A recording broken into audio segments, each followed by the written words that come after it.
from here we are going to start how to write the macro codes. For that, first step is sub.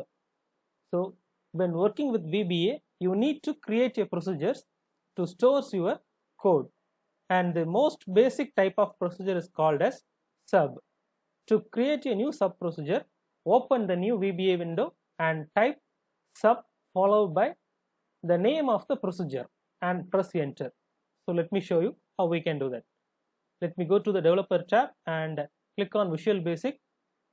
Here is it, and just create one more module, insert module. We have created the new module. So within this module, first you need to type sub, S-U-B, then space, then your procedure.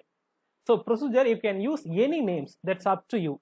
You can type your name or else any variables or anything you can update, but it should not be the space or else any other symbols. Let me show you how we can do that. Welcome, like this, you can do that. Press enter. Next, what will happen is it will create open parenthesis as well as a create close parenthesis and the end sub. So once you type the details and press enter, it will automatically fill the other informations, parenthesis as well as the end sub. So here you cannot add the space or the other symbols. Let me show you. Recheck, space. When I am pressing enter, expected end of statement, which means there is errors in the code. Also, I cannot use equal sign or anything. It will give you the error. So for that, here you can use only the underscore symbol. So the underscore is accepted. If you want to, if you would like to split your procedure name, then you can use the underscore symbol. That's the best way to show your codes. So this is the basic sub. Within this sub to end sub, we are going to write all of our macro codes. So let me show you once again. Just type sub and the procedure name. It can be anything, any letters or anything. There is no limitations of the. So once you type everything, just press enter. The other details will be automatically filled up by the VBA window. Next, commands or notes. The commands are very used to document the program logic and the user information which other programmers can seamlessly work on the same process. Okay, same process in the future. Definitely it will help them.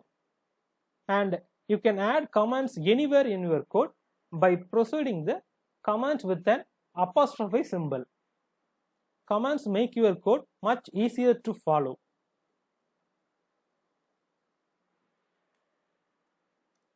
Sub. So in the procedure, I missed that only one thing. So I am typing sub commands, right? So the procedure name should not be the default variables. In the Excel variables, there is a lot of variables are there. So this is the default variable, but you should not use this default variables like Excel, tab, and the common name. You should not use the common name. That's one of the very important function. You cannot use the Excel or tab. What will happen is you will get the error.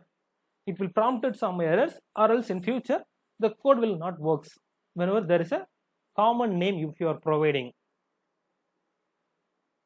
So please ensure that you are not using the common name. So instead of that, what you can do, just update one more letter.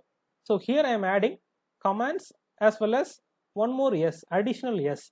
It will it will help you to avoid the errors.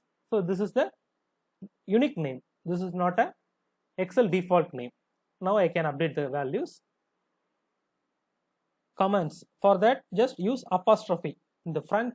First you need to press apostrophe symbol, and then this is for future reference. Anything you can type. Here you can add the symbols. This is just a commands. So commands will not get executed. It will consider only as a commands, like green color. Also it will it will directly change this to the green color. It will not get executed. The other codes will get executed, but this will not executed. This is just for a future reference. Even when you are now in the future, if you are referring the code, you should understand why we have written this code. And maybe for some of the macros, we are using more than 500 or 1000 lines. At the time, you need to understand, right? Why we have used this, why we have created this one. What is the purpose of this? Something like that. For that, we are using this command. For that, just apostrophe symbol and type your contents. Any text you can put. That's up to you. Symbol as well as anything here you can use. Range object. So in the record macro itself, it will give you the range objects.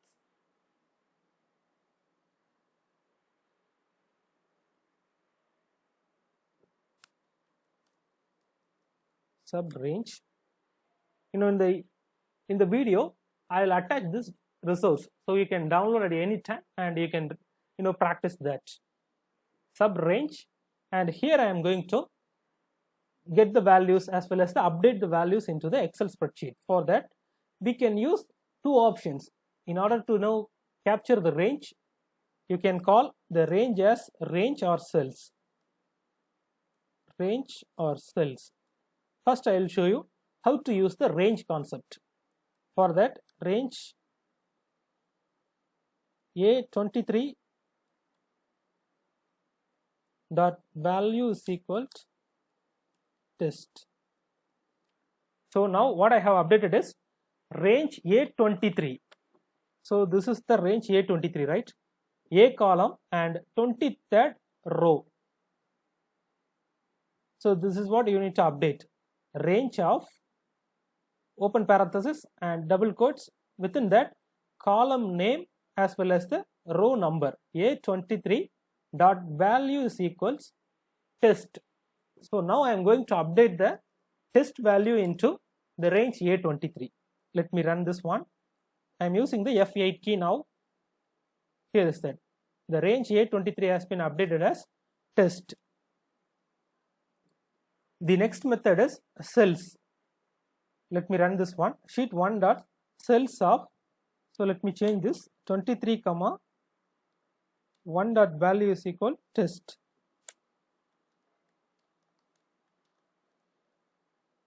Here you can see the same values.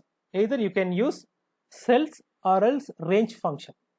Both are same meanings, but the range is the accurate method. In future, you can refer very easily. The range A23 as well as cells of 23 comma 1. So here the 23 is referring the row and 1 is referring the column number. So I am not suggesting you to use this cells function. This is for each and every time you need to validate, like the column number, if it's mentioned as 11 or 15, something like that, then you need to count the columns A, B, C, D. A is 1, B 2, C 3, something like that. You need to validate. So directly you can use this function, range A23 dot value is equal test. This is just for your information. So we can also use cells